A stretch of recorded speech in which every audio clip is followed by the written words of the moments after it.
خبر دیں گے آپ کو، سربیا میں پاکستانی سفارت خانے کے ٹویٹ کے حوالے سے 3 ماہ سے تنخواہ نہیں ملی، ملازمین سفارت خانے نے یہ ٹویٹ کیا۔ اس حوالے سے مزید تفصیلات بتائیں گے ہمارے نمائندے انور عباس۔ انور بتائیے گا کیا معاملہ ہے یہ؟ جی بالکل،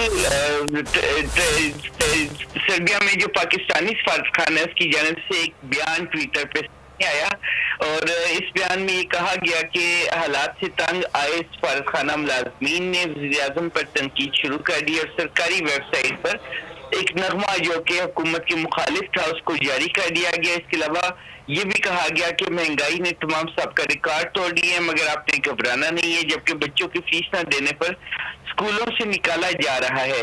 لیکن اس کے حوالے سے جب ان سے رابطہ کیا گیا تو انہوں نے اپنی پوزیشن کو کلیئر کیا اور ان کا یہ کہنا تھا کہ جو سربیا میں پاکستانی سفارت خانہ ہے اس کے انسٹاگرام، فیس بک اور ٹویٹر اکاؤنٹ جو ہے وہ ہیک ہو گئے ہیں اور ان اکاؤنٹ سے جو جاری شدہ معلومات ہے اس کا دفتر خارجہ سے تعلق نہیں ہے، جبکہ سربیا میں پاکستانی سفارت خانے سے جب رابطہ ہوا تو وہاں پہ بھی یہی صورتحال سامنے آئی کہ وہاں پہ تنخواہیں جو ہے ملازمین کی تنخواہیں وہ کلیئر ہیں اور ایسے ایشو نہیں ہے۔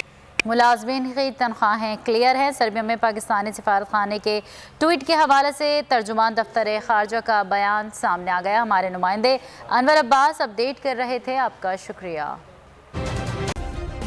سبسکرائب کریں اور بیل دبائیں تاکہ کوئی خبر رہ نہ جائے۔